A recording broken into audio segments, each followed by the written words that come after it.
निभाने वाले जीवन में। देखो यार, बहुत बार जीवन में ऐसा होगा कि आपने खुद के लिए बहुत कुछ पाया, समाज के लिए क्या पा पाए, है ना। जैसे हमें बहुत पहले रिग्रेट होता था जब हम ऑफलाइन पढ़ाते थे, तो हमें ये लगता था कि यार बहुत ये 4-5 हज़ार जो बच्चे बैठे हैं, हम इन्हीं को पढ़ा रहे हैं और उनसे पैसे भी ले रहे होते थे। इसलिए नहीं ले रहे होते थे कि हमें कमाना ही होता था। कमाना तो रोजी रोटी का एक दूसरा पार्ट है ही, वो फीस ली जाती थी तो उसके बदले खर्चे बहुत सारे होते थे। फिर हमने ऑनलाइन प्लेटफॉर्म स्टार्ट किया और वहाँ पे हम बहुत ना के बराबर फीस में सारी फैसिलिटी अरेंज करा रहे हैं। तो हमने अपने जीवन का टारगेट ये रखा हुआ है, हमारी टीम ने भी, कि हम मैक्सिमम टू मैक्सिमम बच्चों को बहुत ऐसी एजुकेशन प्रोवाइड करें इतनी सस्ती कि उनके लिए, हर एक के लिए उसको पाना आसान हो। तो मैं आपको ये सलाह दूंगा कि आपने सोचा है बहुत अच्छा, नहीं तो लाइफ में जरूर कोई टारगेट बनाइए, कोई एक टारगेट जरूर रखिए जिसके थ्रू आगे बढ़ा जा सके, जिसको सोच के आगे बनाया जा सके। तो ऐसा कुछ आपने सोचा है कभी? सर, एक तो जैसे मैं अभी गवर्नमेंट जॉब पे हूँ चंडीगढ़ पोस्ट ऑफिस में, तो मैं जैसे जिससे भी बात करता हूँ वो गवर्नमेंट जॉब के बारे में थोड़ा ऐसा कमेंट करते हैं, कुछ करते नहीं है, चक्कर कटवाते हैं। तो एक तो मुझे उसको चेंज करना है। मैं अपना पर्सनली तो चेंज कर सकता हूँ कि कोई आए, अगर अपने जो मेरी ड्यूटी है उसके अलावा भी मैं उसके कुछ गाइड कर सकता हूँ, हेल्प कर सकता हूँ, तो ऐसे चक्कर ना कटवाऊँ, क्योंकि मुझे फील होता है। मैं ऐसे कभी किसी को चक्कर नहीं कटाता, जो भी जेन्युइन बात होती है वो बताता हूँ। उसके अलावा जो मेरी ड्यूटी नहीं है वैसे भी गाइड कर देता हूँ कि इसको ऐसा करना चाहिए। तो मैंने यही सोचा कि मैं कभी भी किसी को अननेसेसरली परेशान ना करूं और जो मेरी ड्यूटी है वो भी करूं, और उसके अलावा अगर कोई मेरे से हेल्प मांगे जो मैं कर सकता हूं पर्सनली या ऑफिशियली, तो मैं वो जरूर करूंगा। मुझे ये अच्छा नहीं लगता जैसे सब कहते हैं कि ये चक्कर कटवाते हैं, काम नहीं करते, तो मैं उसको चेंज करना चाहूँगा अपने पर्सनली। चलिए, बहुत अच्छी बात कही। और आदमी के हाथ में जो है उसी पे उसको मैक्सिमम करना चाहिए।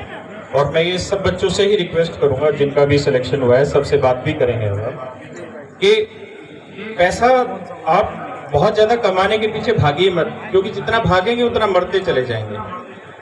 जिन्होंने अवैध तरीके से कमाया है वो भी आज खुश नहीं है, और जिन्होंने तरीके से मेहनत करके कमाया है वो बहुत खुश है। और पैसा अंतिम रूप भी नहीं है संतुष्टि का।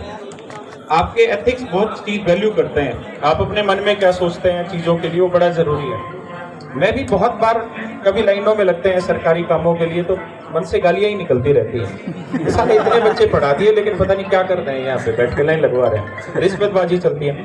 तो मैं आपसे और आप जैसे जितने बच्चे सबसे ये उम्मीद करता हूँ कि आप जीवन में कभी रिश्वतबाजी ना करें, गलत काम ना करें। अगर कोई गलत कर रहा है और अगर आप में हिम्मत है अड़ने की तो अड़ जाइए। अगर आपकी नौकरी जाती भी है तो आप सोचिएगा कि एक आदमी है जो पीछे आप लोगों के खड़ा हुआ है, और जितनी तनख्वाह वहां उतनी तनख्वाह मैं तब भी दूंगा आपको, ठीक है। लेकिन अड़े रहना, हमें गलत काम नहीं करना है, ना होने देना है। और जितनी हो सके इस समाज की सेवा करी जाए उतनी करिए, वो बहुत जरूरी है।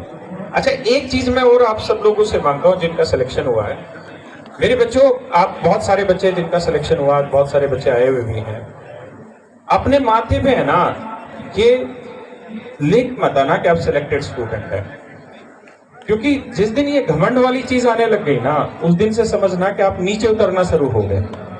बहुत बार घमंड होता नहीं, दिख जाता है कुछ लोगों को, लेकिन आप लोगों को ना दिखाना है ना रखना है। जितना हो सके ना अपने आप को जमीन पे रखना है, क्योंकि जब तक जमीन पे रहोगे आगे बढ़ने के आसार रहेंगे। जिस दिन थोड़ा सा ऊपर उठे ना, उस दिन नीचे तुरंत गिर दिए जाओगे, क्योंकि इकलौते आपका ही सिलेक्शन नहीं हुआ, इससे सालों से पहले भी सबका सिलेक्शन होता है और इसके बाद भी सबका सिलेक्शन होता है। इसलिए अपने आप को मजबूत रखना है और अपने आप को बिल्कुल ग्राउंड पे रखना है, ठीक है। और आपके व्यवहार में वो चीजें झलकती भी है कि आप ईमानदार बच्चे हैं, और भगवान आपको आगे इसी तरह से बढ़ाता रहे। और आप लोग आए सारे यहाँ, खासकर आप आए क्योंकि आप इस समय चंडीगढ़ में पोस्टेड थे, और मेरी जब टीम से आपके थ्रू आपकी हुई तो मुझे पता चला कि आपको चंडीगढ़ से आना है। तो उसके लिए हम सब बच्चे आपका धन्यवाद भी करते हैं, जितने बच्चे आज यहाँ पे आए हैं, थैंक यू उन चीज़ों के लिए। और उम्मीद है कि आप आगे ईमानदारी से काम करते रहेंगे, और कोशिश करिए कि जिस समय आपके पास आर्थिक आधार थोड़ा ठीक हो जाए, कम से कम 10 बच्चे आगे कोचिंग के लिए तैयार करिए। जो बिल्कुल गरीब बच्चे हैं ना, उनकी फीस पे करिए स्कूल में, कम से कम 10 बच्चे लाइफ में तैयार करिए आगे। वो जो दुआएं है ना, वो पता नहीं कब काम आ जाएंगी आपको, ठीक है। और कोई टीचर मेरे साथी कुछ पूछना चाह रहा हो इस बच्चे से? पूछना चाहेंगे सर। बताइए सर। मैं और गोपाल सर बड़े नाराज हैं क्योंकि इंग्लिश फेवरेट बिल्कुल नहीं बोल रहा है बच्चा। मैं इंग्लिश मैंने बोलने ही नहीं दिया। मैंने कहा आसान सब्जेक्ट है, इसे मारे क्या मतलब। गोपाल भाई ये मेरे को बिल्कुल ठीक नहीं लग रहा। मैं बता रहा हूँ, मेरे को बात बिल्कुल पसंद नहीं आई। मैं ऐसा एडवर्ब फेंक के मारूंगा तो बता रहा हूँ। बच्चा कह रहा है ना दोस्ती रह जाएगी, बता रहा हूँ विदाउट इंग्लिश कोई शादी नहीं होगी। इसके वाले आएंगे ये नहीं कह सकते 26 का पढ़ा सुन लो। चलो ये बड़ी खुशी की बात है कि जो इंग्लिश के टीचर दोनों बैठे हैं, दोनों की नहीं हुई अभी तक।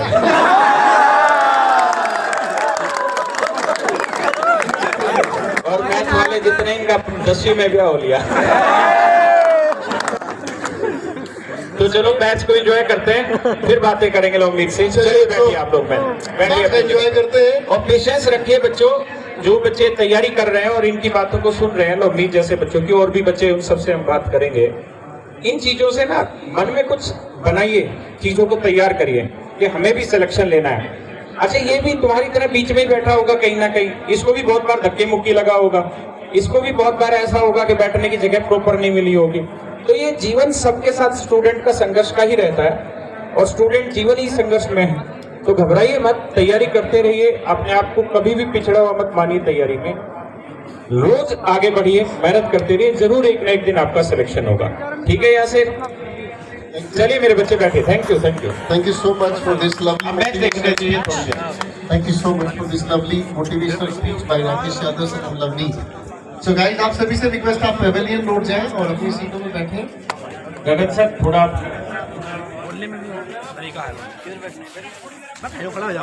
आप मैच का आनंद लीजिए। अगली टीम